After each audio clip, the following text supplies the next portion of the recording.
The following movie has been rated R by the Motion Picture Association of America. It is intended for mature audiences. Parents may wish to consider whether it should be viewed by children under 17.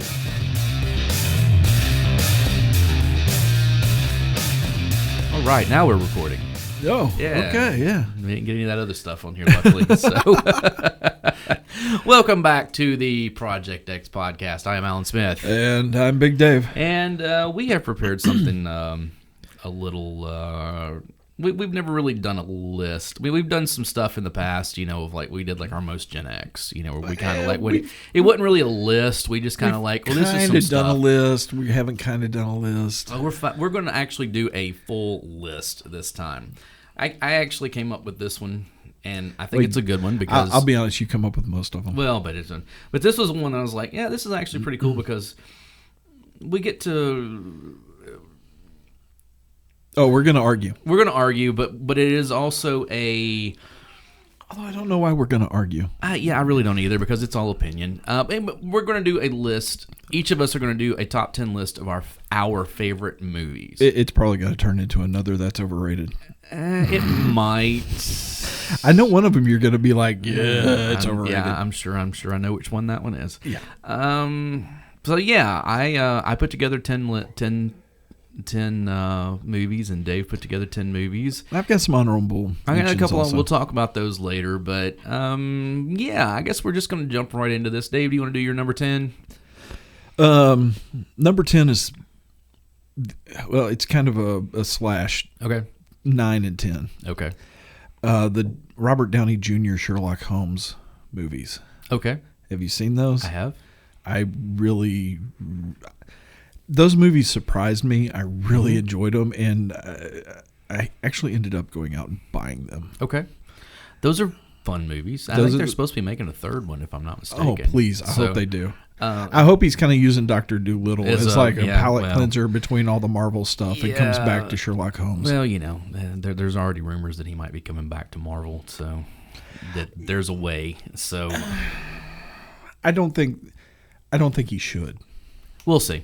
We're not discussing that movie though. Okay, so the Sherlock Holmes, you said that's 9 and 10. It's kind of 9 and 10 for me. Okay, so you basically did two of them, is what you did. Yeah, I did two together. I cheated a Okay, little. that's fine. That's fine because I have a cheat later, but I actually put them on the same one though. So it was, Yeah. It's kind of a cheat. Okay. I apologize, but what is it about these movies that? just the quickness of it, Okay. the cleverness, the cleverness of it, that banner back and forth Right. between Robert Downey Jr. and Jude Law. I mean, that's hysterical. Mm-hmm. The fact that Jude Law's wife in those movies is now the crazy blonde woman in Ooh, Yellowstone. right. That's Yeah. it's. But those movies, I mean, they're great. The action in them, the fact that the thing that caught me the most was when he was in the fight pit. And he was like, okay, this is the way it's going to go. Analyzing everything, right, And it's yeah. going to go like this. It's going to go like this. And you think the action's happening as he's analyzing it. And then all of a sudden it picks back up into real time. Right. And it goes out exactly the way he analyzed it. Okay, fair enough. The fact that he could just sit there and look at something and kind of analyze it, and you see the way that you're getting to see the way the clock works kind of in real time before it happens. Okay. Sure. Okay. No, those are good movies. I have not. I'll be honest. I haven't revisited them. I know the first one came out about 10 years ago. Yeah. And I can tell by the look in your face you were not expecting no, those two and I movies guarantee you there's going to be some stuff on mine that you're going to be like, what? Yeah. And that's fine because again, like I said, this is one of those things that's all opinion. What I like, what you like, what anybody likes. It is one of those things where it's like, yeah, and I'll admit that before I get into these, it kind of depends on my day. Yeah. Of any number of these movies could move up or down or even off the list completely. Yeah. And one of the, another movie move up, and that just kind of depends on where I am. No, I totally get that. So yeah, okay, that's cool. All right, so that was your 9 and 10. Yeah, so go ahead and do 9 and 10. All right, well, my 9 and 10 are a couple of comic book movies also. Okay. Not yours isn't comic book, but both of my 9 and 10. Are So comic give me book number movies. 10. What's Number 10 is The Crow. Oh, I didn't see. That should have made the top 10 list, and it didn't for mine for some reason. I have seen that movie so many times, it's not even funny. And of course, we did a full episode about The Crow earlier. I think I know why it didn't make my list. Okay. Because back during the summer when we did our podcast, I watched it like I watched it like 4 or 5 times. Yeah. And kind of burn myself out on it. And so I'll do that with a movie occasionally. I'll watch it a bunch and then I'll put it away and won't think about it for a while. And I think that's why I didn't hit this list, but it should have made the list. If you want to know my opinions on The Crow, go back and listen to our very first episode. Episode 1. Episode number 1. And I think it has Dave and I both on that one. My number 9 is The Dark Knight. Christopher Nolan. Yes.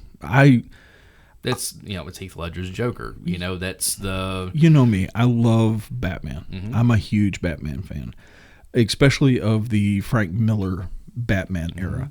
And those Christopher Nolan Batman movies for me were the perfect Batman movies for me. Don't get me wrong. I love the Tim Burton Batman stuff. The more time that passes, the less I like him. So. Well, it tends... When it came out, it was like, wow, this is amazing. Well, but now it's starting to lean back. When you look at it, it kind of goes with the campy. It does. But the thing is, at the time, what we had as Batman was the 60s Batman, which was over-the-top camp. Yes. This was, they're taking it seriously. As serious as they could in 1989, and it being Tim Burton, and that kind of stuff. But it's still one of those things that I said it back then, and I say it even more now. That movie's kind of boring.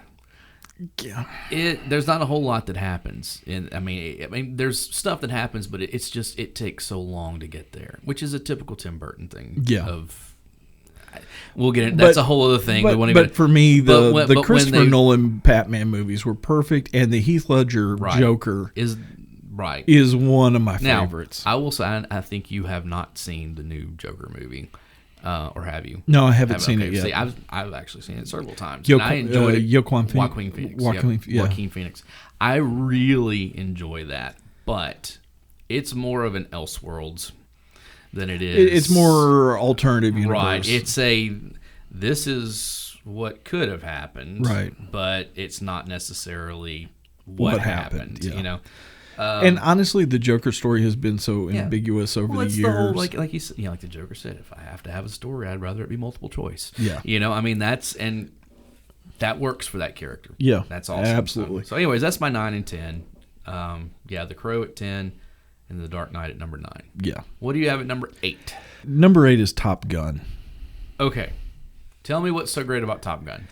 I remember the first time I saw that movie in the theater. Okay. And it's the volleyball scene, isn't it? Why am I friends with you? I don't understand why I'm friends with you. No, you're always doing this to me. Yeah, well, you know how it is. So what is it about Top Gun? It's you get the great dogfight in the beginning, okay. And of course the guy who's supposed to go to Top Gun, quits. They get to go, but I think where it caught me was where he's running down the side of the runway on that Ninja, that motorcycle. They're playing Highway of the Danger Zone. Yeah, that's when it caught me. Yeah. And once again, the action, the planes. And back when I was a kid, I wanted to join the Air Force. And everybody did after they. Well, of course, that was Navy. That was Navy. I know, but it's a. I wanted to do it before then, but I was more interested in the NASA program. I wanted to be. I wanted to do the whole flight thing, so I could do NASA at some point. But then Top Gun comes out, and I was like, that's sweet. And then I got tall, and then on top of getting tall, I got fat. So that was the end of, even thinking about... Well, boot camp would have taken a lot of that off of you. So at that point, I still would have been too tall to get into the airplane, because as a freshman in high school, I was 6 foot, 200 pounds. Oh, okay.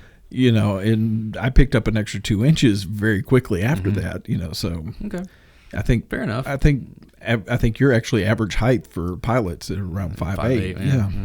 So they want short little guys, I guess. And I'm actually really excited for the second Top Gun to come out here shortly. I'm interested to see how it's gonna. As far as Top Gun, I enjoyed it. back then. I've watched it since then. I don't enjoy it quite as much. Just sometimes, as time goes on, things don't hit you the same way as they used to. No, I get that kind of stuff. Yeah. But I understand why, because it is. I mean, I understand that sequence where I get that. Yeah. I get it. And that was another one of those. That is that's a soundtrack movie. Oh, totally. Where there's not a bad song on that soundtrack. I'm sorry. There's and really not. And I dare anybody the Top Gun anthem. It's the well, you know who that is, who right? That guitar, I don't know. That was Billy Idol's guitar player. Is it Steve Stevens? It's Steve Stevens. Yes. But the thing is that is amazing. No, it totally is. That to this day, I hear that. Yeah.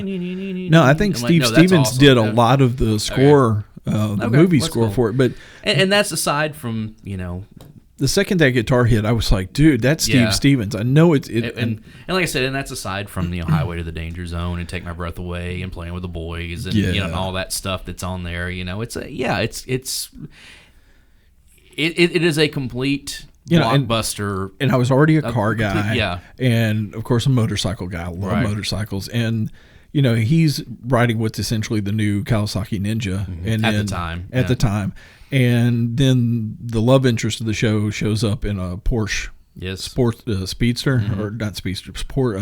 What car is that? I feel like an idiot now, but he shows up in that Porsche, right? That classic Porsche, and it's like, oh. Have you ever seen the movie? Well, you probably haven't seen the movie, but I'm sure you've seen the clip.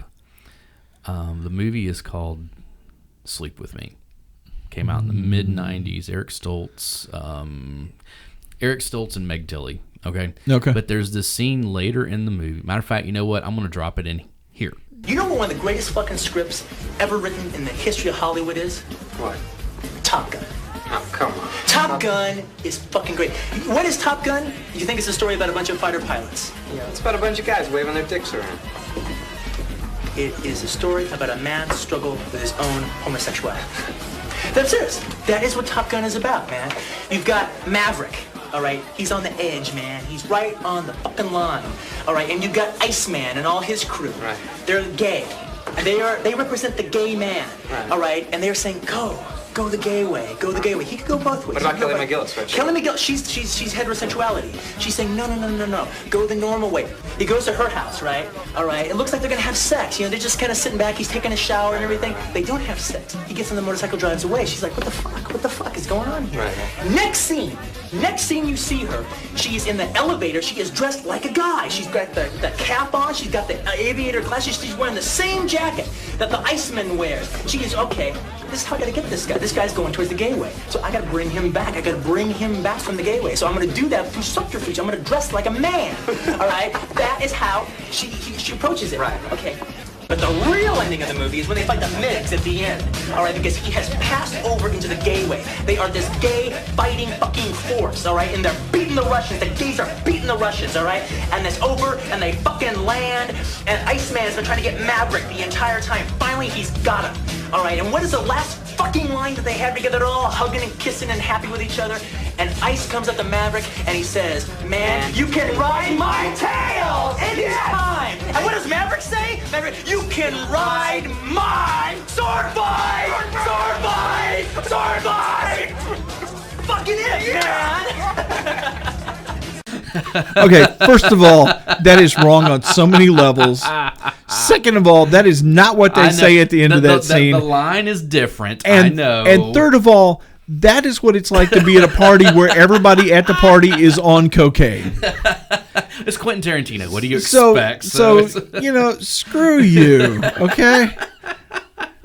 I remember seeing that back in the 90s. Take it one of my favorite, my ass off. Take it one of my favorite movies and twist. Screw you. It makes sense. It makes sense. That volleyball scene. The shower scenes. It's that is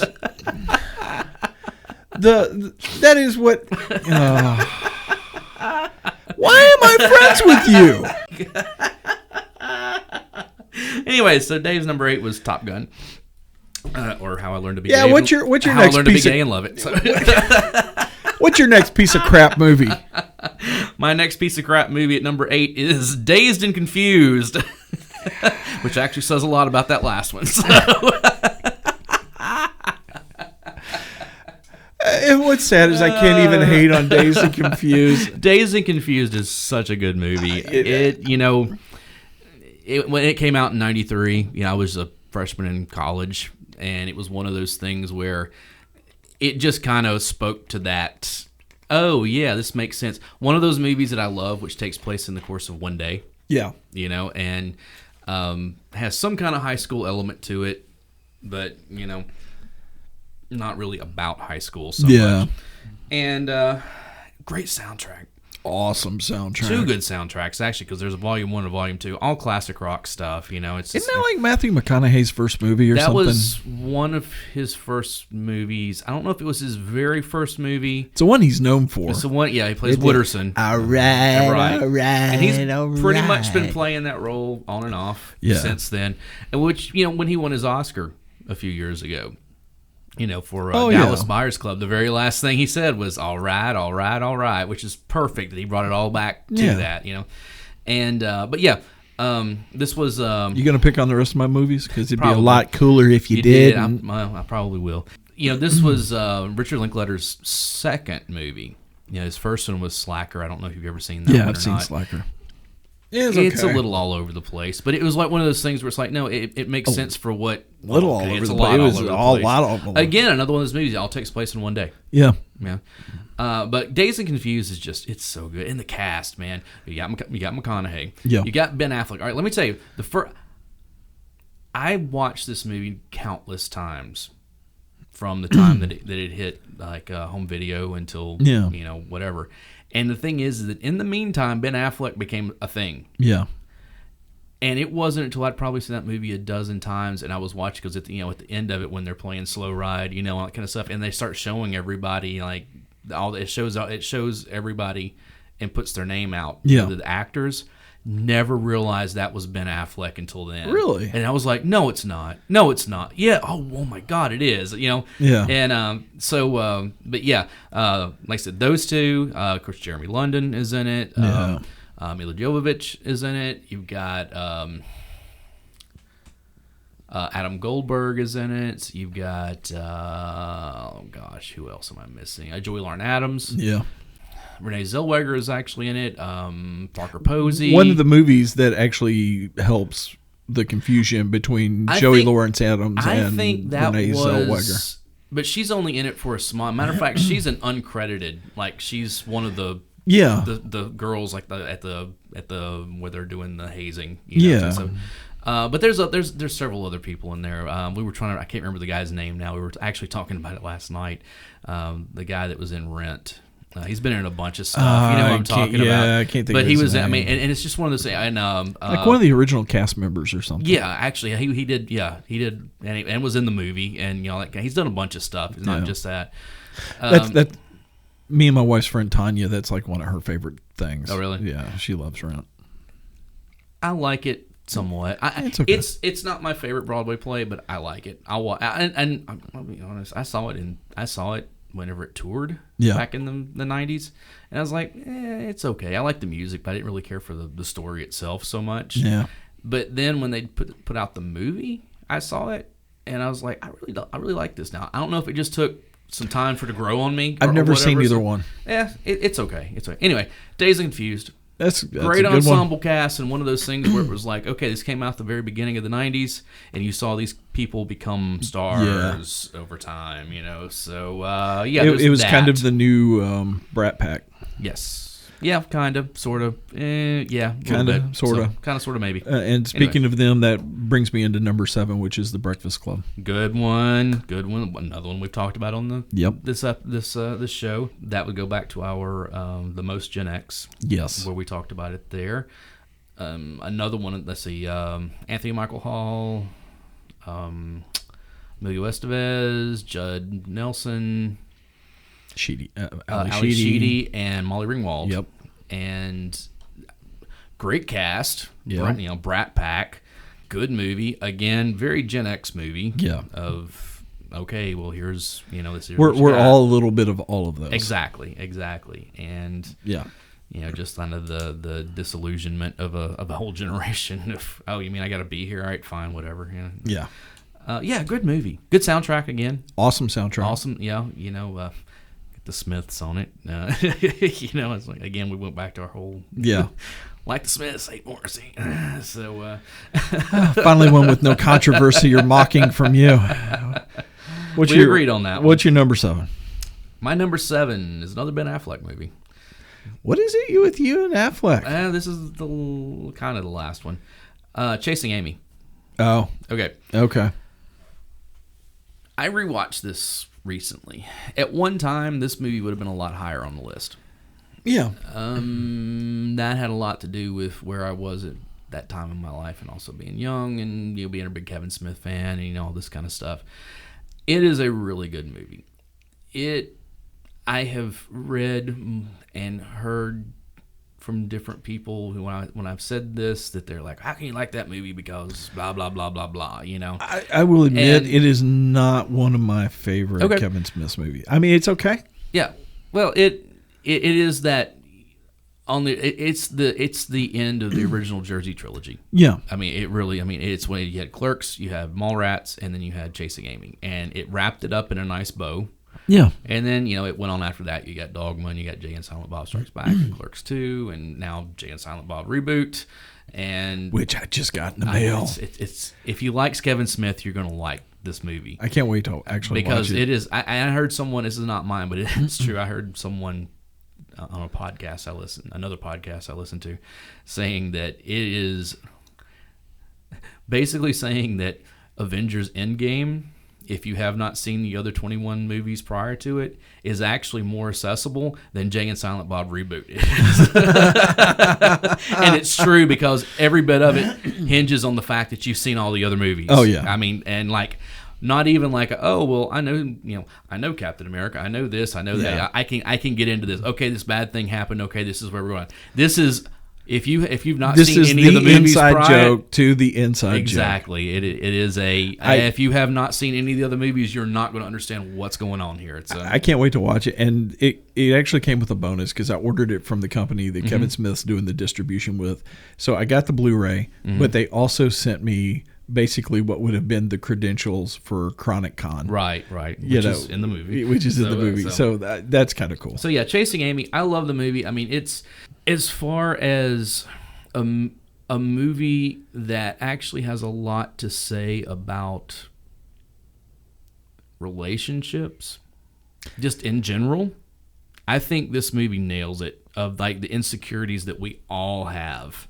Yeah. In relationships, even in the best of circumstances, we all have the insecurities inside of a relationship. And this movie, like, kind of, it is that whole like, okay, let's turn a bright light on this and see what scurries, and it's not always nice at all. So, well, relationships are messy. Yes, and it doesn't matter if it's a good relationship or a bad relationship or a relationship of unrequited love. Right.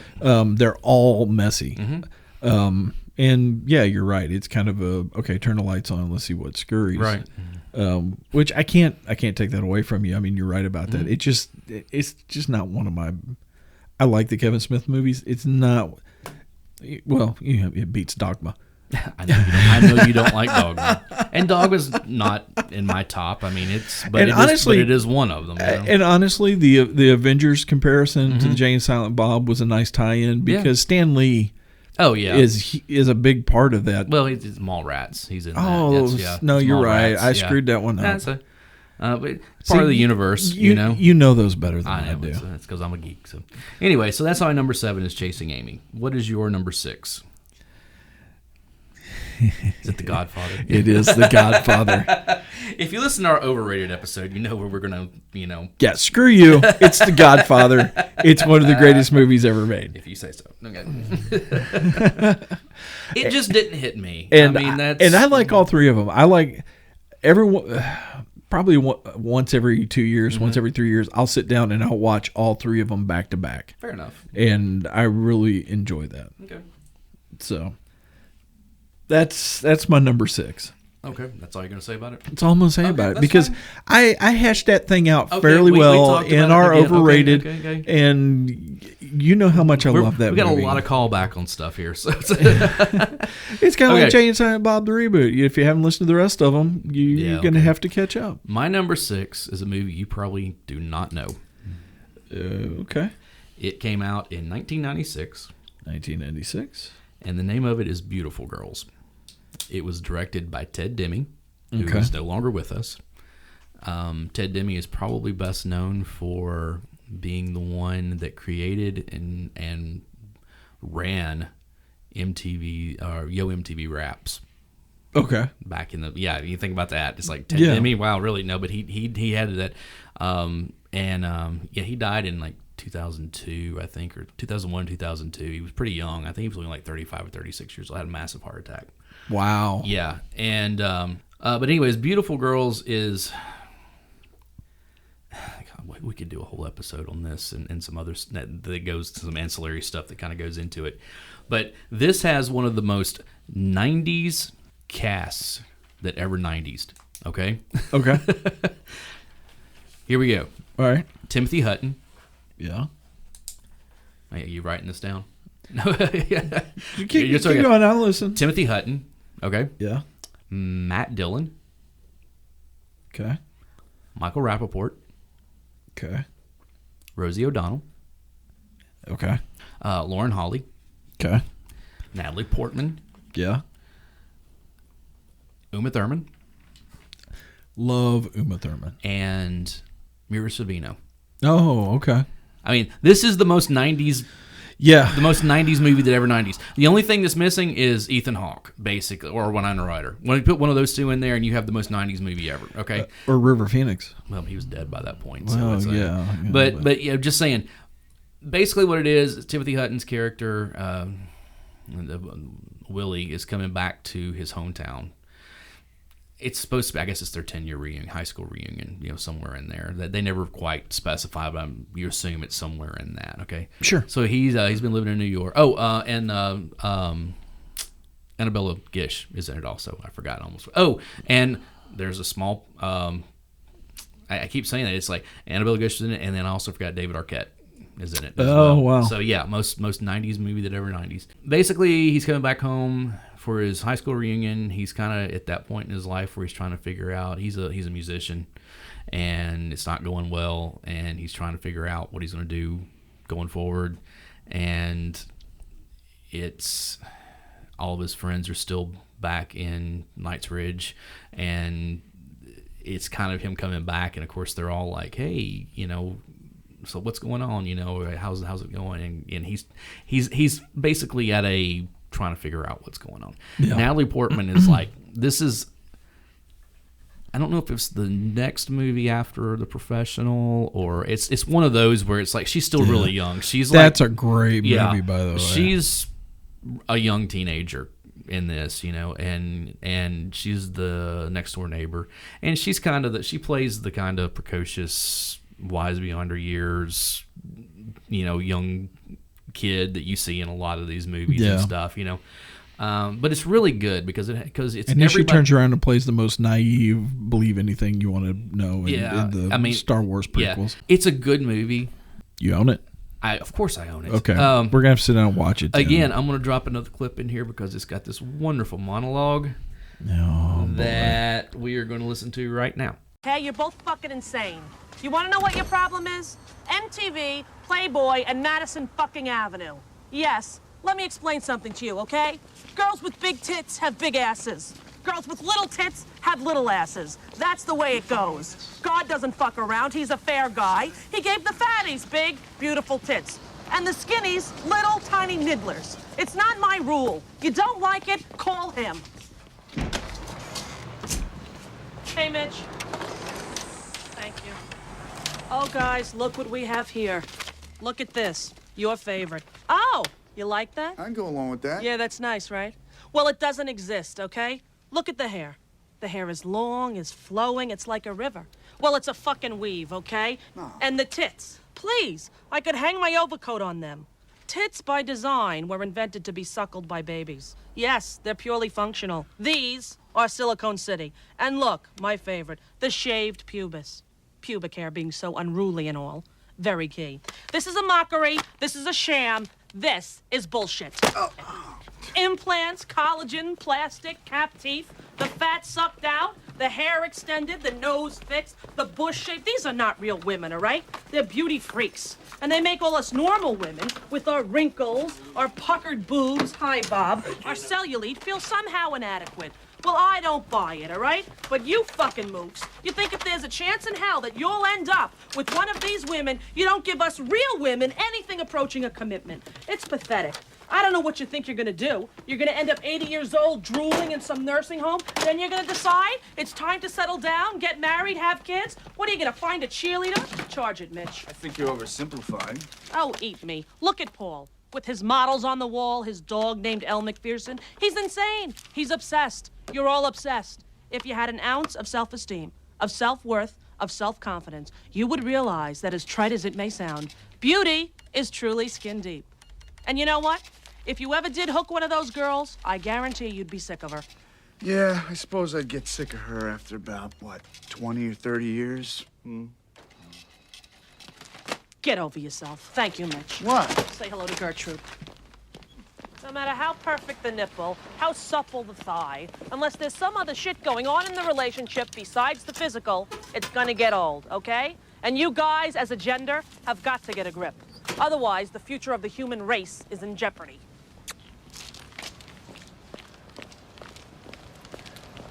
What was that? I have to wait for you, Pete? I don't know. You could slow down. Great ass. Nice tits. Come on, let's go.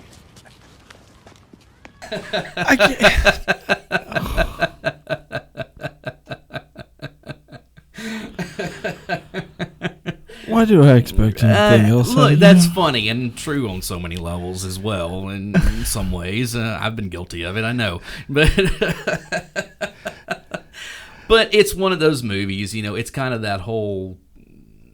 We're getting older. We got to figure out what's going on. You know, people like Matt Dillon's character's trying to figure out. You know, if he wants to stay, he's still like carrying on an affair with his high school girlfriend, even though he's dating someone else, and you know this type of stuff. It's one of those movies. You know, there's other great monologues in there.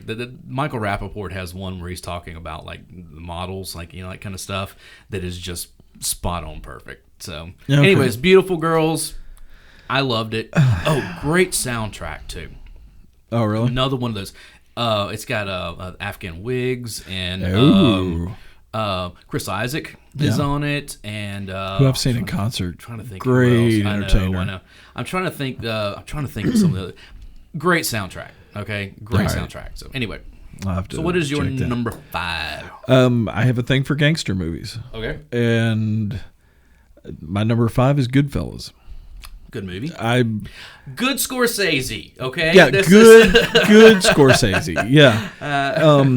The one he should have won the Oscar for. Let's be honest. The cinematography in this thing is amazing. The long follow-through shots, the tracking shots. Yep. Well, the one where they show up at the restaurant. Yes. And there's a line at the door, and they go through the service entrance and through the basement and the kitchen, and then end up right stage center. You know, they bring the table in. That's a great shot. Exactly. The helicopter chase at the end, where. You know, he's hiding in people's garages and, all that. The great thing with that is that you're not sure that it's 100% true to begin with. You think he's just being paranoid, and then it's like, oh, no, it's happening. The breaking of the fourth wall to add to the story. Right. I mean, brilliant.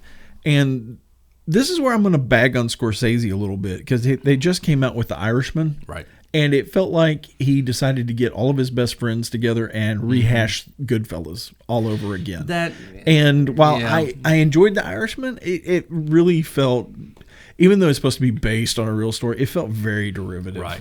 I have not seen it. Very derivative. I mean, from my overrated, you know that I'm not a huge Scorsese fan. I do love Goodfellas though, and there are other movies that he's done that I like. But Goodfellas is probably my favorite of those. It did not make my list, but I like that movie. I will sit down and watch it, the drop of a hat. Mm-hmm. If I'm flipping through the channels and it's on, that's as far as I'm going until it's over. fair enough. And Joe Pesci's And great in you that. want to talk about a great soundtrack? Oh yeah. Well, I mean, we go. Well, no, it's Scorsese loves it. The Stones and Clapton and all that stuff. Well, I mean, it goes straight from real Goomba, that whole Italian, Rat Pack, all that era, right up into Layla. Yeah. It uses, and it also uses the Sid Vicious version of My Way. Yeah. Over the credits, So yeah. Goodfellas is a good pick. That's a good one. That was what, number 5? That was number 5. This is where I throw you a little bit of a curve. Okay. It's a Wonderful Life. That's a great movie. I love that movie. I mean, I love that movie. And Jimmy Stewart. Man. Okay. Well, not only that, but he when you see him breaking down and like falling apart, he had just done his time. Yes. In the military. military. Was the first movie that he did after World War II. Yes. And he had gone to war. And he had PTSD. Back. Yes. And he actually let he purposely let the PTSD show through in those scenes where he's falling apart. There's this great scene when George and Mary are on the phone, and their friend and Sam calls. And it's one of the things that Mary's mother wants her to get to start dating Sam because he's rich and all this kind of stuff. Of course, she's been in love with George since they were kids. You know? And they're sitting there and they're both on the phone. And it's one of those old, where they've got the mouthpiece and they've got the earpiece standing up, and they're sitting there, and it's like the tension that builds between Jimmy Stewart and Donna Reed. You can you can see it on the the two of them just falling for each other. He's been fighting it for years, and then all of a sudden it's just the wall comes down. Yeah, and it's such a great scene. And then of course you get into the end of everybody remembers the end, the last 20 minutes of the movie. Yeah, but there's a whole lot before that, prior to that, of all the things that he did that's happened in his life, and he feels like a failure, but he's not. He has done so much to impact everyone around him that. Yeah, and that's the whole, the premise of the movie is, every man's life touches everyone around them, and he actually gets to see what happens when he's not there. Yeah, and of course this was not a hit when it was released. No, it was a failure, and people, as a matter of fact, the studio didn't even want to release it at first because they thought it was too depressing for as a post-war. I think it came out 46, 47. It was a couple of years after the war. It was somewhere. It was in the late 40s somewhere. It was after the war had been over for a couple of years, and the studio was like, "This is too depressing." What's his name? The director. Now I can't remember the director's name. I'm failing. I'm failing at my own movies here. You've got a magic witch box. I in your do. hand. I could look it up, but I'm not going to. Was very adamant about not making changes to it, and it was one of those things that it found when it started hitting television in the 50s and 60s. I guess it was in the 60s when it started hitting television. Was when it really found its footing. Yeah. I will say this: when we were growing up, because anybody that wanted to could show this thing. And during the Christmas holidays, it would play constantly. Well, you basically had Charlie Brown Christmas. Mm-hmm. You had Miracle on 34th Street. Mm-hmm. You had Miracle on 34th Street. Yeah, Miracle on 34th Street, and then It's a Wonderful Life. Right, but I mean, it played constantly. Yeah, and I'm not even joking. One year over, actually, it's funny because it was just this 30 years ago. This past, it was over the 89. I was in high school, and my English teacher, whom I still love to this day, she's my favorite teacher of all time. She is my favorite teacher of all time. I was not doing so well in her class, and she's like, "Okay, if you will write a journal every day and then give it back to me, over the Christmas holiday, I'll give you extra credit." I'm like, okay, cool. I watched It's a Wonderful Life 48 times. Good grief. Because it played that often. I kind of got in this, it's on here. Oh, look, it's on over. Well, it's going to end here, and then it's going to start in this other. And I watched it as often as I could. It was on that much. Wow. between the week before Christmas and New Year, you know, type.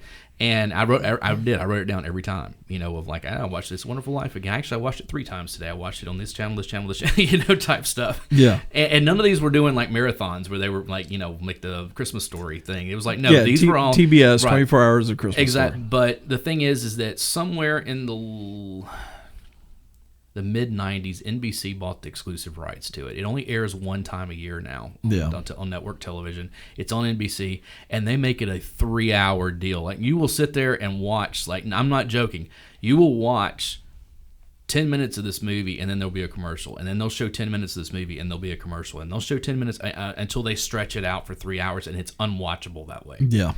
I have a DVD copy of it.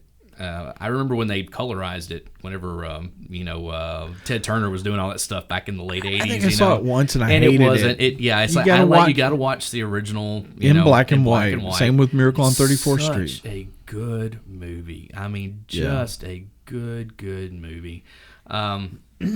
Yeah, that's probably my only like. Oh shucks, life's wonderful movie that I have on here, Yeah. So anyway, It's a Wonderful Life is my number 5. So. Well, what's your number 4? Along the same theme, but completely different. Believe it or not, my number 4 is National Lampoon's Christmas Vacation. Because it's about a guy who wants the best for his family. He wants to give them the best Christmas possible, and everything and anything that could go wrong does go wrong. Yep. And that's how I feel a lot of times. It's like I'm working the hardest I can to do the best I can for my friends and my family. And life is just constantly kicking me in the nuts the whole time I'm trying to do it. And that's very much It's a Wonderful Life. Yeah. George Bailey, he wants to travel. He wants to get out of Bedford Falls and go and see the world. And he never does. Yeah. And just one thing after another keeps him there, keeps him there, keeps him there, and keeps him there, and keeps him there.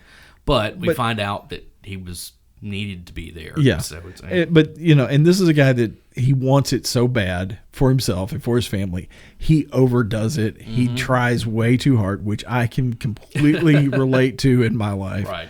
And because he does it, try so hard, he screws everything up, which I can totally relate to. We've all done that. In my life. But, and of course, everybody's got a crazy cousin Eddie in their family. Oh, God. Yeah, we do. Sometimes I'm the crazy Uncle Eddie. So most what I'm absolutely terrified is that I'm going to end up being the crazy Uncle Eddie for my family. Yeah. I'm really there are worse afraid things of that. to be. Yeah. Anyway. We could debate that, but that's my number 4. My number 4. And actually, my favorite scene out of that is when he accidentally gets locked in the attic. Yeah, and he's watching all the movies. That is a sweet moment in the middle of this chaos, and I got to give it to Chevy Chase. He really plays that. Yeah. The look, like just the look of like awe, like not really awe, but the look of like just reminiscing and just loving those moments. Yeah, I know. And knowing that, and you're watching the video, the home movies, right? And you can see how screwed up. Going all the way back. I know. But he has such fond memories of that time, and he sees them in such a different light that he's trying to give that to his family. Exactly. So. And then the mother-in-law comes along and jerks the fold-up stairs right out from underneath him. And that says so much about that movie. No, it was the wife. It was his wife. It was the wife, because the mother-in-law was the one who locked him in the attic. Yeah. And it says so much about that movie, that character, Clark Griswold. And I'm just going to say, when it comes to in-laws, I actually hit the lottery. So there you go. Yeah, I fully expect to never be locked in the attic by my mother-in-law. You hope. No, I'm pretty sure on that one. Okay, my number 4. Yeah. I think this is going to catch you by surprise. Nothing about you surprises me anymore. Breakfast at Tiffany's. Okay, I love this movie. You caught me by surprise. Love this movie. Really? I've loved this movie since I was a kid. I watched it with my mom. Used to watch all these movies and everything. Oh yeah, my mom made me watch all the old movies and musicals and all that. Yeah. And I got tortured with Oklahoma. I love Oklahoma. I love Oklahoma, man. Dude, she used to wake us up in the mornings. No, we would be in a dead sleep, and she would come in the room and start singing that. The morning is arising and welcome the dawn. Corn is high as an elephant's eye. Yeah, I know. Oh, what a beautiful morning. Yes. Oh, what a beautiful beautiful day. Yeah, I know. Anyway, sorry, Breakfast at Tiffany's. I have a special place in my heart for those musicals. I probably need that. therapy from some of the things that my. Anyway, Breakfast at Tiffany's. That was loud. Sorry. Like I said, I watched it the first time with my mom when I was a kid and not understanding what was going on. And sure. It was a movie. It had a pretty lady in it, and all that kind of stuff. And I'm sorry, Audrey Hepburn is gorgeous. Yeah. And she plays the Holly Golightly role so well. The thing that really messed me up with this movie is that when I was in college, I finally got a copy of the story, Breakfast at Tiffany's, that Truman Capote wrote. Yeah. Wow. Well, of course, in 1961, when they made this movie, there was no way they were going to be able to put that version of Holly Golightly on film. No. In no possible way. But yeah, it's one of those things where it's like, I understand this movie has some problems. The whole Mickey Rooney playing an Asian man, it's pretty rough. Okay, well, it is pretty rough. Consider the time, but it's still pretty rough. Well, yeah. I mean, I'm not saying that it's wrong or it's right. I'm not leaning either way. I'm just going. It was what 1961. I know. It doesn't make it right, but it was a different time. Yeah. No. That aside. You can go ahead and hate me for it. I don't care. No, I don't hate. I'm just saying I acknowledge. Yeah. This is not something we would do today. No. Hopefully, and it is what it is. But, and also the fact that, and of course, there's that Seinfeld episode where George joins the book club and they're supposed to read Breakfast at Tiffany's, and all he does is watch the movie. Yeah. And and it's the whole like, oh well, Fred, blah blah blah, and and I think it's great that him and Fred get together, and they're like, Fred's gay, which in the book he is, in the story he is. I mean, come on, Truman Capote. I know, but it's such a good movie. In the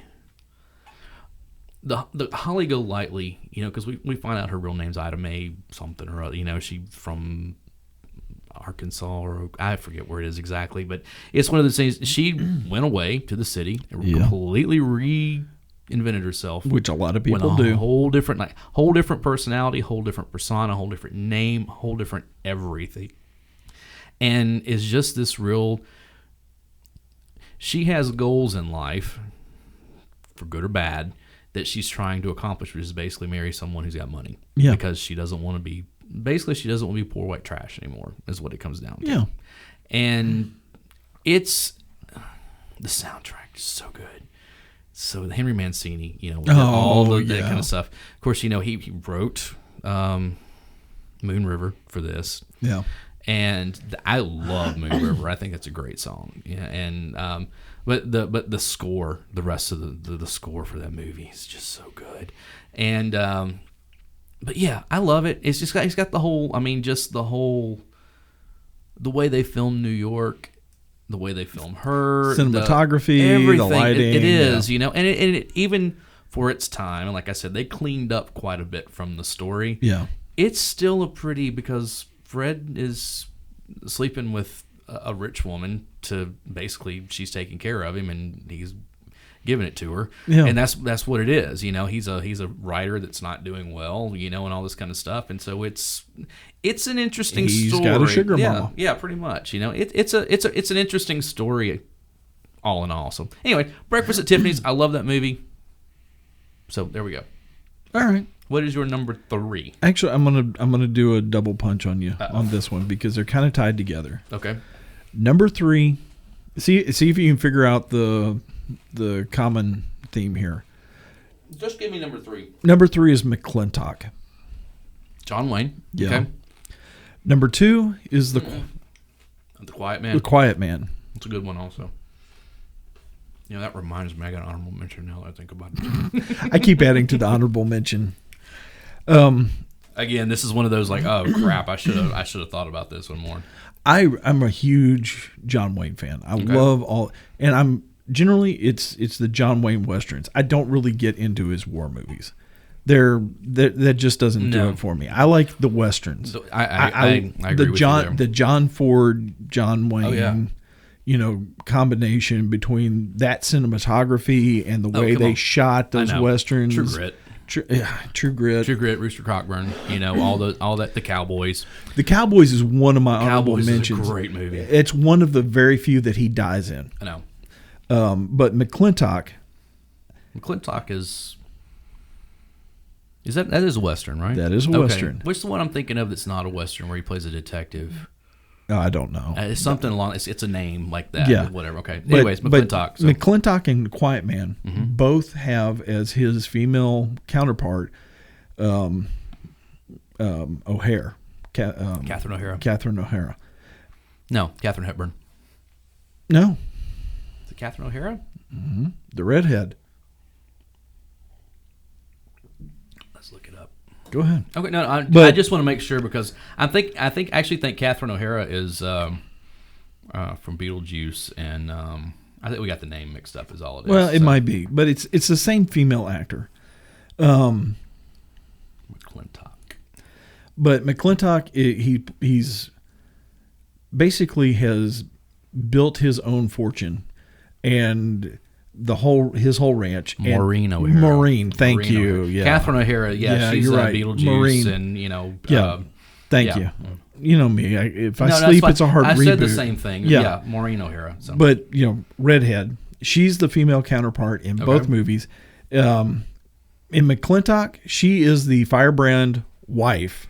Okay. Who's trying to divorce him because she's gone to New York. Oh, okay. And it's the whole where they get back together. Right. And it's just my favorite Western from John Wayne. And then The Quiet Man, he's a boxer in Ireland, correct? He is an American right. who was a boxer in America. Right.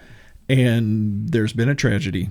And he has gone home to where his mother was born in Ireland. And so he's basically an American in Ireland trying to establish himself there.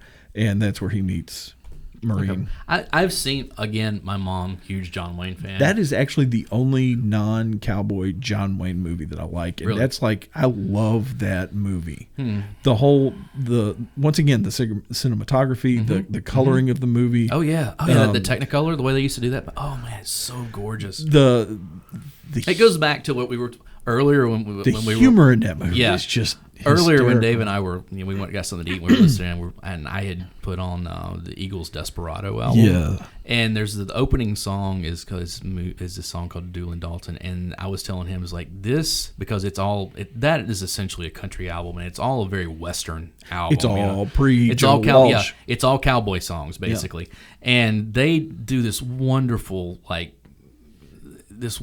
production in the second verse of this song where you feel like you're on a prairie. Yeah. I mean, and that's a lot of this movie is like, no, that I see this. Yeah. I understand this 100%, of how that Sons of Katie Elder is another good one. Good one, yeah. I even like the Alamo.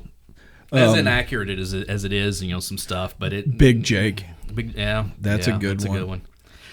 I got one. I'm gonna go ahead and say it's in my honorable mention. Yeah. After you said, I was like, oh wait a second, how did I forget this one? El Dorado. Oh, that's such a good one too. El Dorado and Rio Bravo. Yeah, are those essentially are good the ones, same movie. Mississippi. Yeah, they're essentially the same movie. They are, but they're both so good. But El Dorado is my favorite. Can we just go ahead and put all the John Wayne Westerns on here?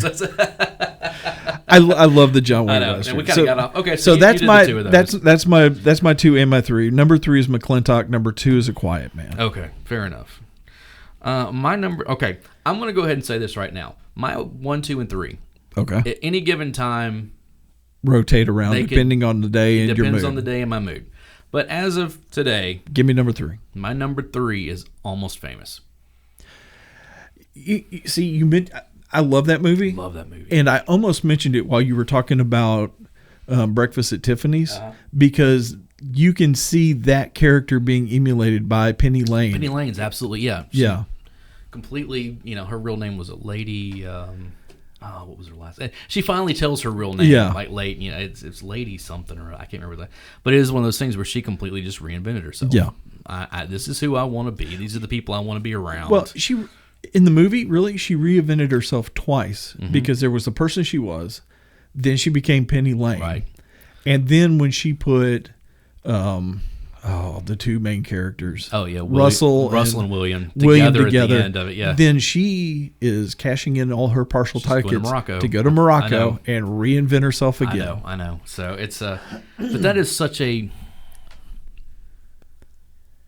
It's hard to believe this movie came out 20 years ago. Or later this year, it'll be 20 years. Yeah. This might deserve a full episode of us doing a dive on this one. I agree. The soundtrack is amazing.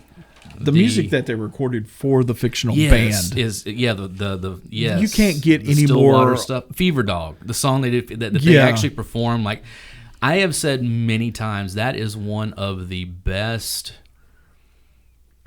live, quote unquote, live performances I've seen in a movie. Yeah, of like a fictitious band. Of like, no, this captures the feel. Yeah, of what it's like to be at a concert. I'll say another movie that does it really well. Well, and a concert at in that era, because concerts aren't like that anymore. No. I'll say another movie that does a really good job of capturing that concert feel, like a performance feel, is A Star Is Born. The one that came out last year. Yeah, that's the actually Bradley Cooper stuff is like, no, dude, that, because of course they filmed it at Coachella. Like he learned to play the guitar. Yeah. And actually do all that stuff. So he's actually up there playing with a band, and they captured it. So I think he actually played a little guitar. Because I saw an interview because they actually recorded the music here in Nashville. Right. It was Willie Nelson's son that worked with him on all of it. And there was a couple different songwriters that worked with him on it. And when he found out that he could sing and he could play a little guitar, he was like, oh, okay, we got something we can work with here. But that's, like I said, but one of my favorite, it's near the end of the movie. And of course I can't remember her name. I think it's Violet. It's Fairuza Balk's character, okay? Yeah. And this is after everything's gone down, and she's backstage, with Stillwater or whatever. She goes over, she sits down next to Russell. Yeah. And she has this kind of mini monologue where she said, she's talking about, do you know what it's like to love music, to really love music? Yeah. Can you believe these new girls? None of them use birth control, and they eat all the steak. I mean, they don't even know what it is to be a fan. To truly love some silly little piece of music or some band so much that it hurts.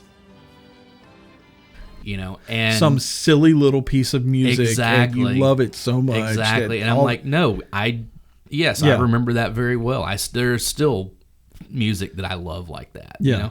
And that's the whole thing. I remember that same monologue, though, she also kind of marks the change in the era of music, because she's like, look at these new girls. Well, not even that. I mean, the whole, the my favorite line, and they eat all the steak. All the steak. I know. What is that? The what's his name? Lester Bangs. With Seymour Hoffman.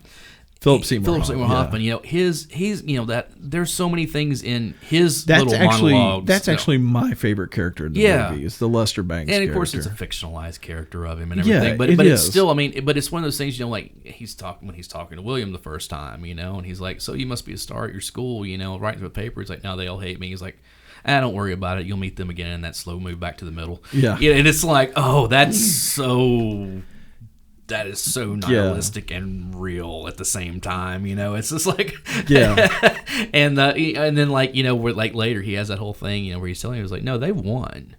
Yeah. They've already won. They've won. This is just an industry of cool now. This is it's that whole thing where it's like, wow, and this was the early 70s. Yeah. Where it's like, wow. We're talking 72, 73 when this is supposed to have happened, and which is sad because that's the year I was born. Yeah, that's the year before I was born. I was gestating at the time,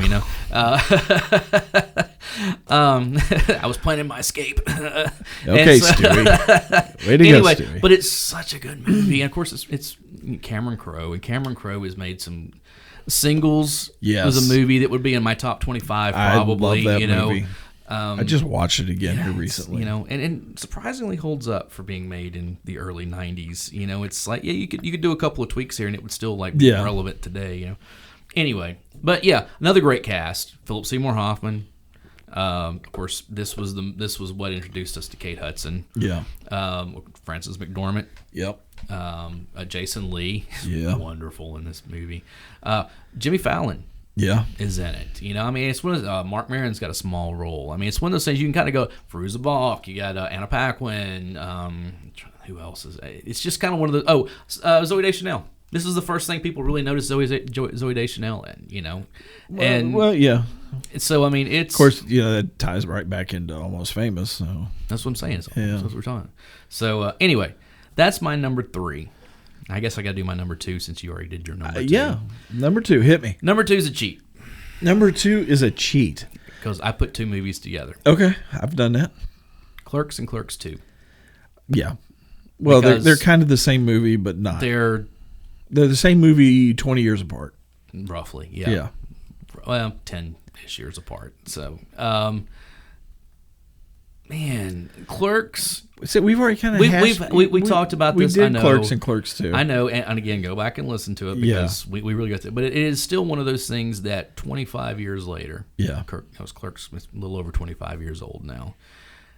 Still, for our generation, is still like rings a bell, And then Clerks 2 being here we are 10 years later. What have we done? Nothing. Nothing. We're still here. What's going on? We're still trying to figure out what it is we're going to do. Exactly. And so it's but yeah, we said it before, but I love that movie. And again, I can sit down and watch it anytime. It doesn't matter. Watch Clerks. Sure, let's watch it. Seen it, can almost quote the thing from beginning to end. Yeah.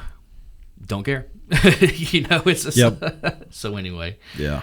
All right. So what's your number 1? Number 1 is also a cheat. It's the original, untouched by Lucas, original 3 Star Wars movies. Star Wars is my number 1. The movie Star Wars. Well, see, my actual number 1 of those 3 movies for me is Empire. Right. I'm an Empire guy. Okay. Star Wars. I'm a Star Wars guy. Don't get me wrong. I love Star Wars. Mm-hmm. The spectacle, the meeting the new characters, and all that. But then you get into Empire. And now you get to find out exactly how screwed up the universe is and how... The galaxy, not the universe. There's a difference. You get to find out exactly how dark things are. Mm-hmm. You get into the deep of it. You get into the meat of it. Right. And then by the end, you're into the intrigue. And to quote Clerks... and Jedi is just a bunch of Muppets. I agree with that. Yeah. Jedi is not my favorite. We get into all that, but we got to do that another time because your wife will kill us if we get into a deep dive on this. I know. But she's already told me that if we do the Star Wars podcast without her, she will kill me in my sleep. And didn't even say she was going to divorce you. She said she was going to kill you. So she's a redhead. Divorce is not an option. Death is. Yeah. So Star Wars... I have a hard time calling it A New Hope. Because it's not. It wasn't. That came Star later. Wars. That came later. I will fight anybody that go, oh no, it's A New Hope. I will fight you. It was called Star Wars originally. I will throat punch you in a heartbeat. That was a movie that could have only happened when it did. It could have only had the impact it did when it did at the time that it was released. It could have only had the impact on our generation the way that it did. Yeah. Because I really don't think that if you take that movie and you move it forward 10 years, say it didn't come out in 77, it doesn't came out hit in like 87, it doesn't. It's another one of those that's playing on Sci-Fi Channel or UHF channel on Saturday afternoon. Well, I mean, and let's talk about it. What year did it come out? 1977. 77. Mm-hmm.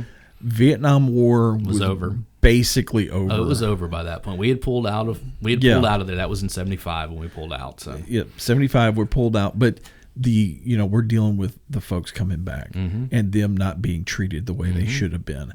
And we're talking about we're starting to get over into the Empire, which we got the Cold War going on. Yeah, we've got the Cold War going on. We're now seeing our economy starting to tank and the gas lines and all that. And things are pretty depressing. And then this thing shows up. Right. And it's otherworldly and it's somewhere else. And everybody is able to completely escape what's going on into another wonderful, beautiful world. And that's one of those things that just with the original Star Wars movie, the first one,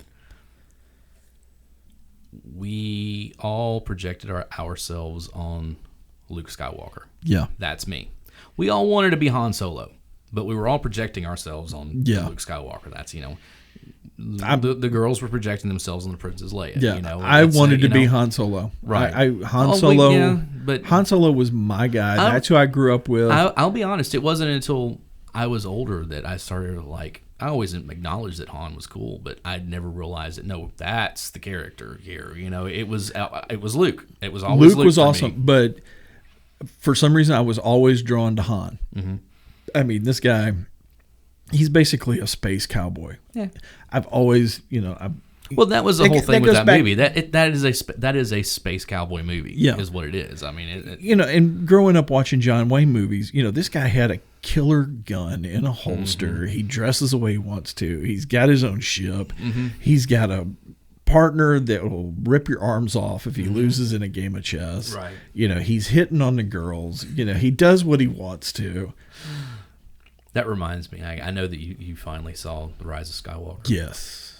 When they're playing on the Millennium Falcon. Yeah. With Chewie. And they're like, oh, he's cheating. Oh, he's definitely cheating. Yeah. He's cheating. Chewie always cheated. But who was going to argue with him? He'll rip your arms. Win. Yeah, exactly.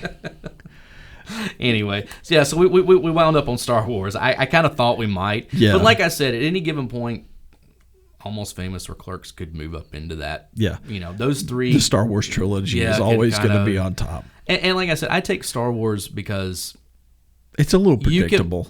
You can watch it just completely solitary. You don't have to, Empire, you get a little bit of a scroll at the first to kind of catch you up, but then you're still kind of like, okay, how did these characters and why do these two not like each other? What is going on here? Blah, blah, blah. You really do, and of course, Empire or Jedi, if you haven't seen either of the first one, you're just going to be lost in what's going on. But it's one of those things where with Star Wars, you can just drop into that movie. Yeah. You didn't have to see any prequels. You didn't have to see any sequels. Well, that's because it's the first one. Exactly. You're getting your character initiation. It's all the introductions. Yeah, it's all the introductions. You get some pretty good action. You get a big explosion at the end, and the good guys win at the end. You think. Okay, honorable mentions. Let's go through these real quick. I have Gone with the Wind. I love that movie. I know it's over 4 hours long, but I love that movie. Again, this goes back to my mom.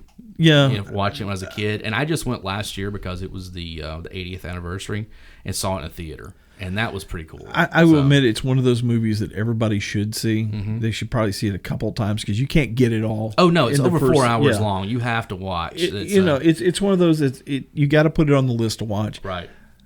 I will admit that my mom and my sisters completely burned me out on that movie. Fair enough. Because I was the only boy in the family, and Dad was either gone or on a business trip or at work, and I was always outvoted. Okay, so I already said El Dorado. Yeah. Pulp Fiction, which at any time could be up in that top 10. Just kind of, I haven't seen it in a while, and I was kind of looking at it as like, I would need to go back and rewatch it. I admit I'm more of a Reservoir Dogs guy. Fair enough. The Monster Squad. Love that movie. Okay. Here's one, The Virgin Suicides. I've heard you talk about it. I haven't seen it in a while, and that's why I didn't put it. I was like, top 25 easily. Pump Up the Volume. Yes, absolutely. That's in my honorable mention list also. And one that I really wanted to put in my top 10, but I'm okay with it sitting basically at number 11. Okay. It's Fight Club. That's a good movie too. Yeah. I'm sure that if we expanded this on, I could come up with more and more and more. Especially when you started talking about the John Wayne movies, I was like, crap. That's why I had to put El Dorado on there. Crap, because there's so many other ones that But anyway, so honorable mentions for me: Hunt for Red October. Okay. I kind of read Clancy anyway, but that movie I love.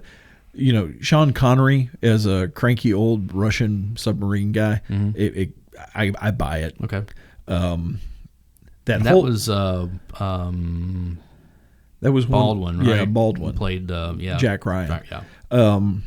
The scene I love in that is when they launch that Russian sub the first time, and they're going into the deep, and they start singing that Russian national anthem, and it's just kind of echoing throughout the submarine. Right. I mean, that's pretty interesting. Yeah.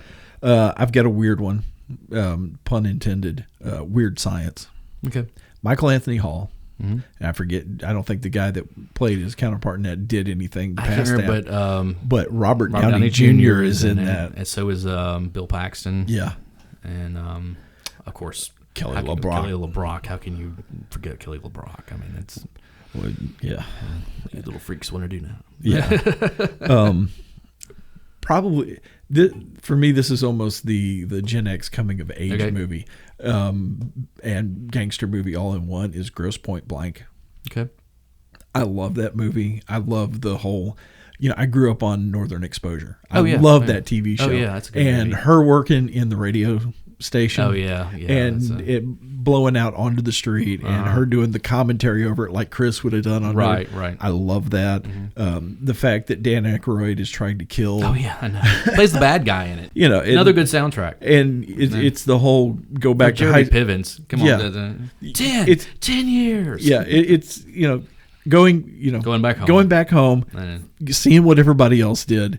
Oh, nobody felt, did their, and then reconnecting with the girl. Right. And then being there to kill the girl's father, but then you end up saving him because you want the girl. There you go. So, but the soundtrack on that movie is amazing. It is a good soundtrack. I love that one. But the one that probably sits at 11 for me is a Francis Ford Coppola film called Rumblefish. Okay. It's another coming of age movie, but it's about a guy that basically is trying to live up to the reputation of his absentee brother, and still wishing that gang warfare was going on in his city. Oh, wow. Because he's still trying to, build his gang and get in fights. And the whole movie is in black and white, except for there's this weird thing with betta fish. If you know what I'm talking about, it's like the Japanese fighting fish. Yeah, They're very colorful, very flowing. And you can't put more than one in a tank or they'll kill each other. Yeah, I mean, exactly. But the entire movie is in black and white, except for when they're shooting the betta fish. The betta fish, and the betta fish are in brilliant, vibrant color. Nice. Which is kind of weird. But we're talking about 1983 for this movie. But the cast of this movie is one of those all-star, whoa, what? So we're talking about Matt Dillon. Okay. We're talking about Mickey Rourke, who plays the older brother that's Motorcycle Boy, is basically... Mickey Rourke before he messed up his face. Yeah. Diane Lane is in this thing. Dennis Hopper is in this thing. Nicolas Cage is in this thing. Tom Waits is in this thing. Right. Chris Penn is in this movie. Lawrence Fishburne is in this movie. Sofia Coppola, of course, is in this movie. Michael Higgins Jr., Giancarlo Coppola. He put both his kids in the movie. But it's The Outsiders and Rumblefish are kind of... He kind of did them close together, and they're not really companion pieces, but they kind of work, together. Fair enough. Well, cool. I really like that movie. I have not seen that one in a long time. Yeah, like a long time. And I'll be honest, I'm not 100% sure I've seen all of it.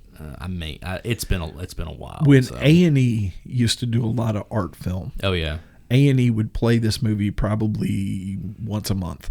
Okay. They would play The Outsiders, and then they would play Rumblefish, like kind of back to back. And that's where I saw it for the first time. Okay. So cool. Awesome. Well, we had a pretty good job here. And it's funny because we only had one movie in common. Yeah, I know.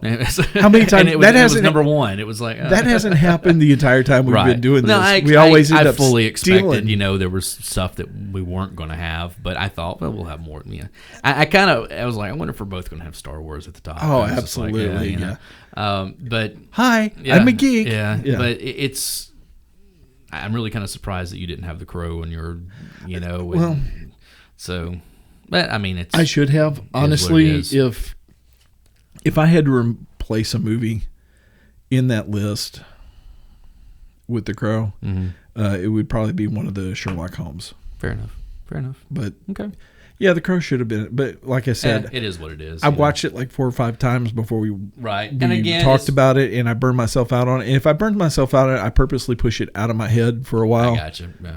So. And again, it's one of those. My list doesn't have to be the same as yours. No, so, but we tend to steal from each other quite a bit. No, that was actually pretty good. Well, anyways, if you would like to get in touch with us. All right, hey guys, we want to thank you for listening and supporting us all this time. Just wanted to let you know we can be found on Apple Podcast at Project X Pod. We're also on Google Play. We're on Stitcher. We're on Tuned In Radio, and hopefully we're going to be getting on some other platforms also. You can also get a hold of us by email at projectxpod@gmail.com. I've also got my own private one at bigdavexpod@gmail.com. We're on Twitter at Project XPod, and there's also at Big Dave XPod. We're on Facebook at Project X Podcast, and we're on YouTube. We're starting to do some stuff on YouTube at Project X Podcast. So if you like us, please spread the word. Let your friends know. If you can't stand us, tell all your enemies. You can torture them that way. Thanks, guys. We appreciate it. All right, that's enough. Let's get on with the show. Or give us some feedback. Definitely give us some feedback on what are your favorite movies? What did we get right? What did we get wrong? Why am I such a jerk? I don't know. It's you can do any of that kind of stuff. You are a jerk. You are a jerk. Are you going Tom Cruise on me? You are a jerk. Oh, you're killing me. Anyway, why am I friends with you? Because you're too old to make new friends. That's why. Just go ahead, twist the knife. Go ahead. Anyways, I'm Alan Smith. I am Big Dave. We'll see you next time. See ya.